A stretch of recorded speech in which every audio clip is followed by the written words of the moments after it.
오늘의 말씀은 사무엘 하 5장 11절에서 12절 말씀입니다. 두루왕 히람이 다윗에게 사절들과 백향목과 목수와 석수를 보내매 그들이 다윗을 위하여 집을 지으니 다윗이 여호와께서 자기를 세우사 이스라엘 왕으로 삼으신 것과 그의 백성 이스라엘을 위하여 그 나라를 높이신 것을 알았더라. 아멘. 아이들이 좋아하는 동화의 주제 신데렐라 이야기를 모든 분들이 잘 아실 겁니다. 신데렐라라는 뜻은 원래 재의 아가씨라는 뜻이죠. 재를 뒤집어 쓸 만큼 낮고 천한 일을 하는 그런 계급의 아가씨가 어느 날 멋진 남자, 능력 있는 남자를 만나서 그의 인생이 역전되고 새로워진다라는 이야기가 신데렐라의 이야기입니다. 동화 속에 신데렐라만 있는 게 아니라 우리가 살아가는 21세기에도 신데렐라 같은 사람들이 많이 등장하지요. 가장 많은 분들이 21세기 신데렐라를 꼽을 때 공통적으로 꼽는 사람이 마이크로소프트사의 빌 게이츠의 아내인 멜린다를 이야기합니다. 이 멜린다는 참 평범한 여자였답니다. 마이크로소프트사의 직원으로 채용이 돼서 일을 합니다. 그러다가 어느 날 빌 게이츠와 운명적인 사랑을 하게 됩니다. 그리고 그 사랑의 결실로 결혼을 합니다. 말 그대로 평범했던 한 여자가 세계에서 가장 갑부와 결혼을 하면서 전 세계인의 이목을 받았습니다. 한편에서는 저 여자는 어떤 복을 타고났길래 저렇게 하루아침에 저런 남자를 만나서 팔자를 고치지, 이런 부러움 반, 또 시기 어린 눈 반, 이렇게 멜린다는 살아가게 됩니다. 사실 빌 게이츠는 이 멜린다를 만나기 전까지는 굉장히 욕을 많이 먹는 그런 사업가였습니다. 왜냐하면 이 사업의 세계에도 약육강식이 존재하니까 작은 회사들을 자꾸 집어삼키게 된다. 그래서 기업 사냥꾼이라는 별명도 가졌고, 그 프로그램을 팔아서 저장료를 받아먹는 사람인데 그게 너무 비싸고 그런 것을 통해서 돈을 버는 사람에 대한 이미지가 사실은 별로 안 좋았답니다. 그러나 하여튼간 그는 능력이 있으니까 세계 최고의 부자가 되지요. 그런데 결혼해서 1993년도에 이 빌 게이츠하고 멜린다가 세계 여행을 하다가 아프리카를 가게 됩니다. 그리고 멜린다는 그 아프리카에서 많은 걸 느끼고 돌아와요.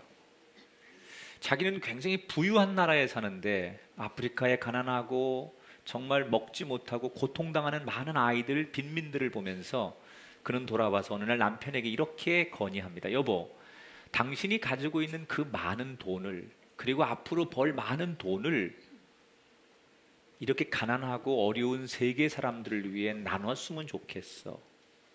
나중에 기부하지 말고 지금 기부하는 인생이 되면 좋겠어. 이렇게 남편을 설득합니다. 처음에는 빌 게이츠가 지나가는 얘기로 들었지만 멜린다의 계속적인 설득과 노력을 통해서 빌 게이츠는 드디어 마음의 결심을 합니다. 그리고 아내의 건의를 받아들여서 기부를 하게 되죠. 첫 번째 기부를 얼마 했느냐? 10조를 한다. 10조. 그리고 2014년 작년 연말까지 총 35조의 돈을 그가 세계의 어려운 사람들을 위해서 재단에다가 기부를 하게 됩니다. 그것으로 그치지 않고 이 빌 게이츠는 자기가 알고 있는 세계의 많은 그 부자들, 이런 사람들, 신분 있는 사람들을 만나 설득하죠. 우리가 이렇게 부를 얻은 것은 다 이런 가난한 사람들 때문에, 또는 많은 세계인들 때문에 부를 얻었으니 그들에게 돌려주어야 한다. 그래서 대표적으로 워렌 버핏 같은 사람을 설득해서 워렌 버핏도 빌 게이츠처럼 자신의 재산을 기부하죠. 얼마를 했습니까? 30조를 기부하게 됩니다. 만약에 빌 게이츠가 멜린다를 만나지 않았다면 그는 그냥 우리가 알고 있는 부자로 그렇게 살다가 그의 인생이 끝났을 수도 있었을 것입니다. 그러나 아내 한 사람 잘 만나서 그의 이미지가 바뀌고 가치관이 바뀌고 그의 인생이 바뀌었습니다.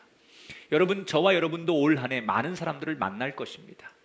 바라기는 우리의 만남 가운데 정말로 너무나 귀한 만남들이 올 한 해 많이 있게 되기를 축복합니다. 그 중에 저는 여러분들이 꼭 권해드리고 싶은 만남이 있어요. 예수님과의 만남. 우리가 사람 하나 잘 만나도 인생이 바뀌고 가치관이 바뀌는데 우리의 삶에 예수님을 만난다면 2015년은 너무나도 많은 변화가 있는 아름다운 한 해가 될 줄 믿습니다. 우리 사람에겐 다 이름이 있는데 이름이라는 게 참 여러 가지의 의미를 내포합니다. 개똥이라는 이름하고 김성공이라는 이름이 있습니다. 여러분, 어떤 이름이 좋습니까?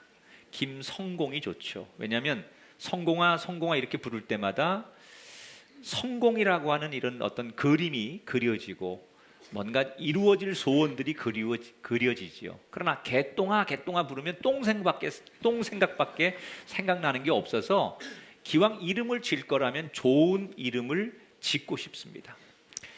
그런데 사실 이름에는 세 가지 종류가 있다고 그래요. 어느 책에 보니까. 첫째는 억지로 남기는 이름이 있대요. 사람들이 자기 이름을 다 남기고 싶어 하는데 어떤 사람은 억지로 남기는 이름이 있답니다. 대표적으로 어떤 거냐면 우리나라든 외국이든 아주 유명한 관광지에 가면 자기 이름을 꼭 낙서하는 사람이 있어요. 누구누구 왔다 간다. 다 한 번씩 해보셨죠, 여러분도? 꼭 그렇게 낙서를 해요. 왜? 인간이 자기의 이름을 드러내고 싶은 욕구가 있다는 거예요. 그런데 이렇게 이름을 남기면 사람들이 너 위대하다 이렇게 칭찬합니까? 낙서했다고 욕만 진탕 먹죠. 억지로 남기는 이름이에요. 그런가 하면 아주 부정적인 이름이 있습니다. 큰 사고를 쳐가지고 사람들에게 나쁜 이미지가 박혀서 기억되는 이름. 아마 최근의 이름 가운데 오원춘이라는 이름을 여러분 연상하면 어떤 게 떠올려집니까? 사람을 잔인하게 살인을 하고 토막을 내는 그런 아주 정말 인간으로서는 할 수 없는 잔인한 사람, 살인자, 이런 이름으로 부정적으로 기억이 되지요. 세 번째 어떤 이름이 있습니까? 아주 명예로운 사랑받는 이름이 있어요. 경주의 최부자 같은 사람이죠. 이분은 사방 백리 안에 굶어 죽는 사람이 없게 하라는 유훈을 따라서 자신이 가지고 있는 모든 풍요를 잘 나눈 사람이에요. 그래서 지금 이 시대에도 경주 최부자라는 이름을 현대인들이 조명하고 그의 명예로운 이름을 기억하려고 하죠. 사람은 이처럼 다 누구나 이름을 남기고 싶어 합니다. 이름을 남기고 싶어서 어떤 사람은 빨리 성공하고 싶어 하고 어떤 사람은 빨리 업적을 드러내고 싶어 하지요. 그런데 자기 이름을 드러내고 싶어서 뭔가 업적과 성공하고 싶은 욕망은 좋은 건데 너무 지나치게 이 욕심이 앞서다 보면 사람이 이를 그르칠 때가 많이 있어요. 여러분, 기독교가 말하는 축복은 뭐냐? 로또 복권처럼 한 번에 뭐가 확 쏟아지는 게 기독교의 축복이 아니에요. 기독교가 가르치는 축복은 하나씩 이루어가는 복. 그래서 결과는 하나님의 계획과 의도대로 최고의 복의 자리에 서는 것. 그것이 기독교가 가르치는 복이에요.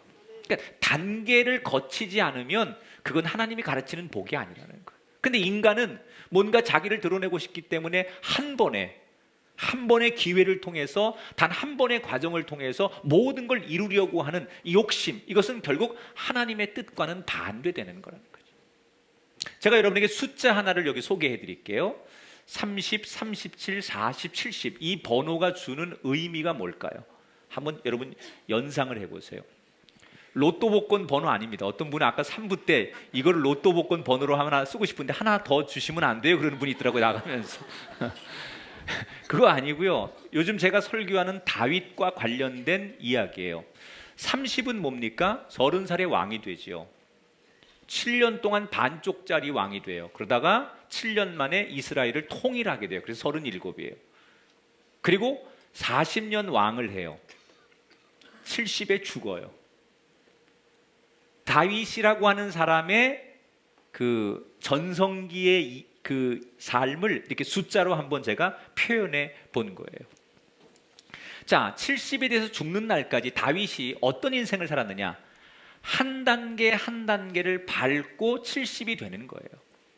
어느 날 갑자기 대단한 업적을 세우고 왕이 되고 뭐 그러는 게 아니라 그의 삶을 보면 한 단계 한 단계를 거친다는 거죠. 하나님이 이 다윗에게 제일 먼저 약속한 때가 언제입니까? 아주 어릴 때예요. 아주 어릴 때 다윗에게 하나님께서 기름을 부으시고 내가 왕이 될 것이다 라고 말씀하십니다. 아마 그때는 다윗이 금방 왕이 될 줄 알았을 거예요. 하나님께서 기름 부어 주셨으니까 내가 이제 왕이 되는 것은 얼마 남지 않은 시간이다 이렇게 생각했을 거예요. 그리고 10대 때 전쟁의 영웅이 되지요. 골리앗 장군을 무너뜨리고 다윗은 말 그대로 국민적인 대스타가 됩니다. 승승장구해서 그는 왕이 되기에 조금도 부족함이 없습니다. 그런데 웬일입니까? 곧 될 줄 알았던 왕은 못 되고 사울 왕의 시기 때문에 그는 도망자가 되기 시작합니다. 그리고 그 왕의 추격을 피해서 광야를 10년 넘게 말 그대로 20대의 인생 전반을 다 광야에서 도망자로 숨어 살게 됩니다. 분명히 하나님께서 다윗에게 기름을 부으셨고 골리앗 장군을 이길 때도 함께 하셨던 하나님이 왜 다윗이 이토록 정말 처절하게 고통스러운 인생이 되도록 그렇게 내버려 두신 걸까? 하나님이 중간에 다윗을 버리신 걸까? 여러분, 아닙니다. 오히려 하나님은 다윗을 너무 사랑했기 때문에 그 고난이라는 시간을 통해서 그가 진짜로 하나님이 원하시는 왕의 자격을 갖추기를 원하셨어요. 그리고 아까 말씀드린 대로 그는 30살에 12지파 중에서 유다 지파만 인정하는 왕이 돼요. 11지파는 아직 이 다윗을 왕으로 받아들이지 않아요. 그리고 7년 반 동안 이스라엘을 반쪽만 통치하다가 7년 반 만에 11지파도 다 지지하는 통일된 이스라엘의 왕이 돼요. 그리고 70살이 되도록 그는 많은 업적을 남기고 세상을 떠납니다. 여러분, 그가 살아온 인생을 대략 제가 여러분에게 설명했지만 다 보면 한 단계 한 단계를 거쳐가는 거예요. 하나님께서 그때그때마다 그를 훈련하셔서 업그레이드하고 또 훈련하셔서 다음 단계로 가게 하셨지 자기가 인위적으로 왕이 되거나 자기가 인위적으로 성공한 게 아니라는 거예요. 하나님은 하나님의 때에 맞춰서 우리를 사용하시는 거예요. 여러분, 예수님도 하나님이 30년을 기다리셨어요. 사도 바울도 그가 회심할 때까지 하나님은 기다리셨어요. 아브라함이 76세의 성도가 되지만 100세가 되어서 아들을 주셨어요. 믿음의 사람들의 공통점이 뭡니까? 훈련이라는 시간을 잘 인내하고 참고 기다렸을 때 믿음의 열매가 주어진다는 거예요. 여러분, 2015년을 시작하면서 여러분이 인위적으로 내가 인생 짧은데 뭐 별거 아닌데 한 번에 어떻게 해봐야지 라는 여러분의 욕심 때문에 일을 그르치지 마시고 하나님이 한 단계 한 단계 인도하는 대로 그 단계를 밟아가는 한 해가 되시기를 축원합니다. 혹시 여러분이 어떤 어려운 일, 남들이 볼 때 보잘것없는 일을 지금 맡고 있을지라도 그 작은 것에 최선을 다하고 충성을 다할 때 하나님께서 그 단계를 거치는 사람에게 더 큰 복을 허락해 주실 줄 믿습니다. 세계 3대 마라톤 중에 하나가 보스턴 마라톤 대회. 1996년도에 보스턴 마라톤 100주년을 기념하는 대회가 열렸어요. 한 3만 8천 명 정도 이상의 전 세계 마라토너들이 참여하는 제일 큰 행사가 열렸었죠.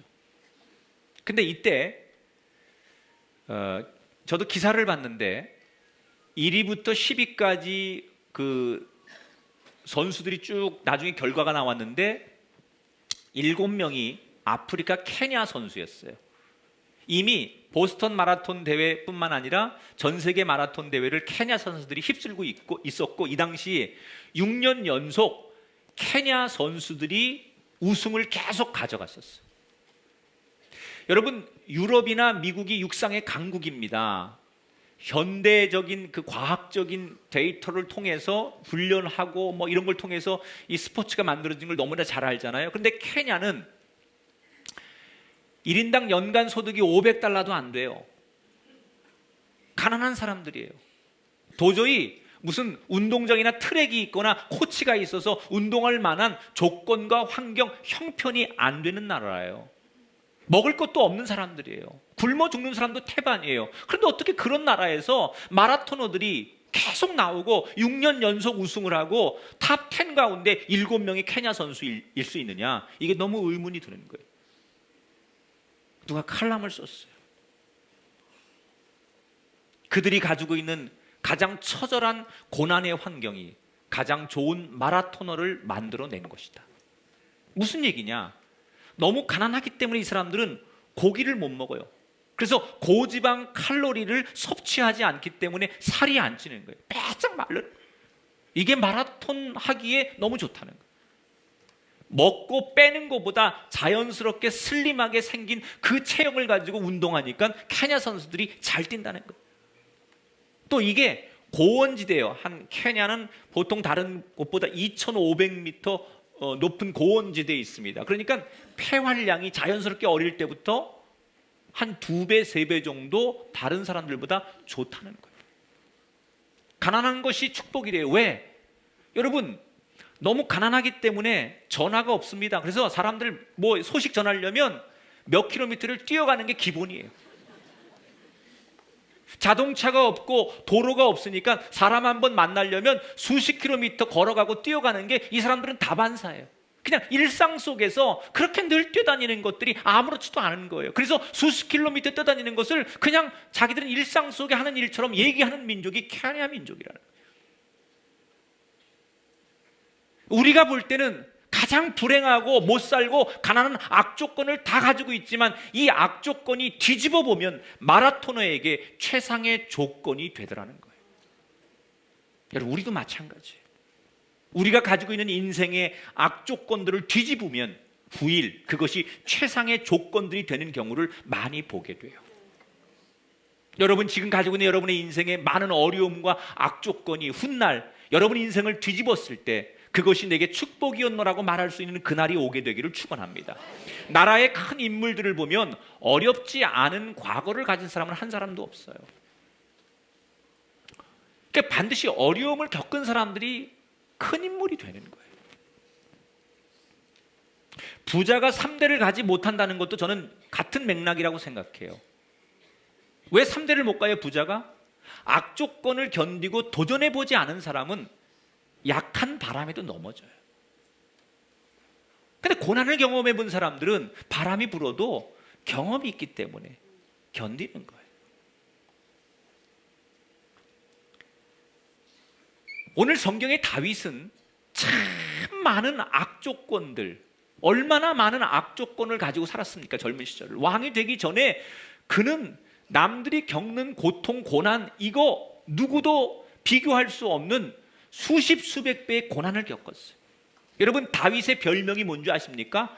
광야의 달인이에요. 사막의 달인. 그가 왜 사막의 달인이 됩니까? 사막을 연구해서가 아니라 하도 쫓겨다니다 보니까, 도망 다니다 보니까, 사울을 피해서 숨어 다니다 보니까 안 다녀본 광야가 없어요. 군대 용어로 도피와 후퇴, 침투 이런 거는 누가 가르치지 않아도 최고의 전문가가 돼버렸어요. 그런데 바로 이런 악조건과 고난이 그가 왕이 된 다음에, 이스라엘을 통일하고 왕이 된 다음에 제일 먼저 한 일이 뭐냐? 수도를 옮기는 거예요. 유다 지파 사람들만 인정하는 왕일 때는 헤브론이라는 수도에만 머물러 있었지만 이제 나머지 11지파, 12지파를 다 다스리는 통일된 이스라엘의 왕이 됐으니 모두가 인정하는 곳으로 수도를 바꿔야 돼요. 그래서 수도를 어디로 정합니까? 예루살렘으로 정하는 거예요. 근데 예루살렘은 이미 적들의 손에 넘어가 있었어요. 지난 400년 동안 난공불락으로 여겨지는 것이 예루살렘 성이에요. 누구도 어떤 대군도 이 예루살렘 성을 함락하지 못합니다. 왜 그러느냐? 지형적으로 예루살렘 성이 좌우로 아주 급경사의 절벽이 자리하고 있고 들어가는 입구가 굉장히 좁습니다. 그래서 어떤 강력한 대군이 와도 그 지형을 쉽게 무너뜨릴 수가 없어요. 그러니까 수없는 다른 군대가 와서 이 난공불락으로 여겨지는 예루살렘을 함락시키지 못합니다. 그런데 다윗이 왕이 되자마자 너무 손쉽게 이 예루살렘 성을 함락시키죠. 어떻게 하는 줄 알아요? 지형 지물을 너무 잘 아는 거예요. 그 예루살렘의 상수도관, 지하 상수도관을 이용해 가지고 굴을 파 가지고 그 예루살렘 도시로 그 문으로 못 통과하니까 밑으로 상수도관 있는 쪽으로 해가지고 군인들을 침투시켜서 안에서부터 전쟁이 일어나게 만들어서 문을 열고 뛰어들어가는 전술로 결국 예루살렘 성을 함락시키고 예루살렘으로 수도를 옮깁니다. 그 이후에 늘 이스라엘에게 만만히 보고 덤벼왔던 블레셋을 2번이나 완전히 물리칩니다. 그리고 사울 왕 때 잃어버렸던 그 주변의 영토를 다시 다 되찾게 됩니다. 말 그대로 다윗은 점점점 부흥하고 강성해졌어요. 오늘 10절에 보니까 만군의 하나님 여호와께서 함께 계시니 다윗이 점점 강성하여 가니라. 여러분, 강성해진 이유가 뭐예요? 하나님이 함께 하시기 때문에. 여러분에게 이 축복이 그대로 이루어지게 되기를 축원합니다. 얼마나 다윗이 부강했는지 그 증거가 11절에 나와요. 11절을 같이 읽어볼게요. 시작. 두로왕 히람이 다윗에게 사절들과 백향목과 목수와 석수를 보내매 그들이 다윗을 위하여 집을 지으니. 자, 이거 굉장히 중요한 얘기예요. 이 두로라는 나라는 어떤 나라냐? 당시에 아프리카에서 유럽까지 배를 타고 다니면서 해상을 이용해서 무역을 하는 굉장히 잘 사는 나라였어요. 그런데 이 두로의 왕이 다윗이 얼마나 점점점 강성해지는지 가만히 보니까 다윗에게 친하게 지내지 않으면 안 될 것 같아요. 그래서 미리 조공을 갖다 바쳤어요. 여러분, 잘 되는 사람은 그냥 찾아오는 거죠. 내가 가성을 빼앗지 않아도 스스로 주변 나라 사람들이 다윗이 무섭고 위협적이니까 다윗하고 잘 지내기 위해서 다윗에게 조공을 갖다 바치는 거예요. 힘이 커지니까 더 많은 것들이 와서 붙기를 시작했어요. 얼마나 다윗이 잘 나가는 인생인지를 보여주는 거예요, 성경에서. 그뿐입니까? 헤브론에서는 자녀 이름이 6명 나오는데 예루살렘에 가서 자녀가 11명의 이름이 나와요. 자녀가 많이 늘었다는 거예요, 그 사이에. 그건 뭘 의미하는 거죠? 고대 시대에는, 과거의 시대는, 구약의 시대에는요, 자녀 한 명이 군사예요. 자녀 한 명이 평생 경제력이에요. 그래서 자녀가 많다는 것은 부의 상징이고 굉장히 힘이 강하다는 것을 의미하는 거예요.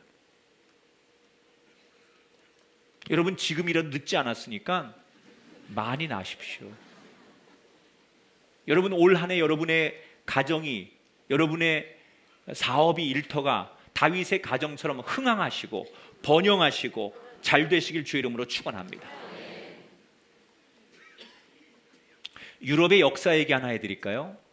14세기경에 유럽에 레이몬드 3세라고 하는 군주가 있었어요.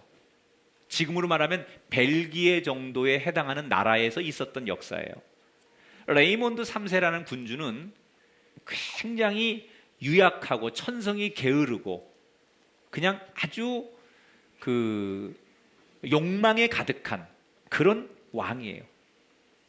백성들이 어떻게 되든 간에 너무 게을러서 백성들을 돌보지 않고 자기밖에 모르는 사람이 레이몬드라고 하는 왕이었는데 결국 안 되니까 반란이 일어납니다. 근데 그 반란을 일으킨 장본인이 누구냐? 친동생이에요. 그래서 쿠데타가 성공하죠. 그리고 형이 잘못한 정치를 다 동생이 바로 잡습니다. 그런데 이 동생이 한 가지를 못해요. 뭘 못하느냐? 형을 사형시키지 못해요. 다른 거 다 하는데 그 악덕하고 게으른 왕, 잘못한 그 왕, 형이기 때문에 그 형을 죽이지 못해요, 차마. 그래서 형이 그렇다고 다시 또 복권이 되거나 또 형을 이용해서 또 반란이 일어날 수 있으니까 이 동생이 어떻게 하느냐, 형을 지하 깊은 감옥을 하나 만들어가지고 거기 가둬놓습니다. 죽이진 않고. 그리고 형에게 이런 조건을 하나 걸어요. 형이 이 문을 스스로 빠져나올 수 있으면 내가 형을 놓아주겠다. 자유의 몸이 되게 하겠다. 그리고 보여준 문이 출입구가 아주 조그만 문을 하나 만들어요. 근데 이 문은 날씬하고 아주 홀쭉한 사람만 지나다닐 수 있어요. 근데 레이몬드라고 하는 이 왕은 이미 왕 때부터 먹는 탐욕, 음식에 대한 욕심, 게으름, 운동을 안 하고 그래가지고 몸이 완전히 정말 뚱땡이가 되어 있었어요. 그래서 도무지 그 문을 만들어 놓고 거기를 정상적으로는 지나다닐 수가 없어요. 도무지 못 나옵니다. 어떻게 해요? 지금보다 살을 정말 많이 빼가지고 완전히 여기 자유가 되려면 살을 빼가지고 나도 거기에 맞는 몸을 만들어야만 나가는 거예요. 그런데 그렇게 조건을 걸었지만 레이몬드 3세는 결국은 죽을 때까지 이 감옥에서 못 나옵니다. 왠지 아십니까? 이 동생이 날마다 매일같이 최고의 요리사를 보내서 그 감옥 문 앞에서 기가 막힌 요리를 만들어 주는 거예요. 먹지 않으면 이 감옥을 빠져나갈 수 있는데 날마다 요리사들이 기름지고 달고 냄새를 자극시키고 또 어느 땐 매콤하고 얼큰하고 뭐 이런 아주 갖가지의 살찌는 요리들을 계속 갖다 주니까 결심은 해요.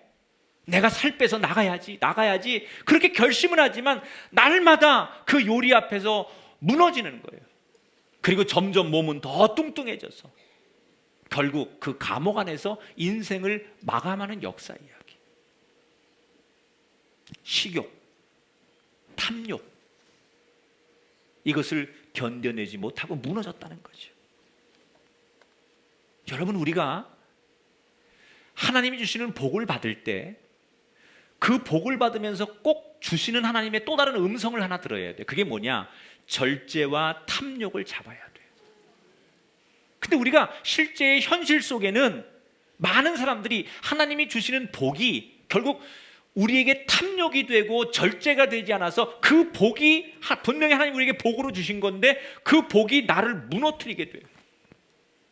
자, 지금 다윗이 점점 강해져요. 두로라는 나라에서 주변 나라에서 막 조공을 갖다 바치고 영토가 넓어지고 자녀가 늘어나고 많은 세금과 금은 보석이 날마다 쌓입니다.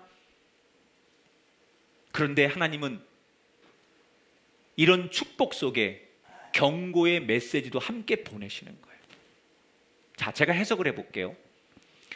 우선 두로라고 하는 나라에서 해상 무역을 하는 사람들이니까 여러분 원래 뱃사람들이 제일 문화가 빠르잖아요.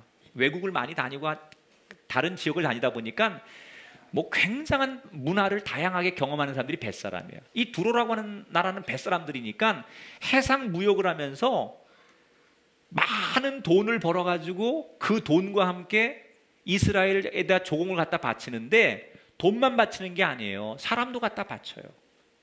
그리고 사람들이 왕래하기 시작해요.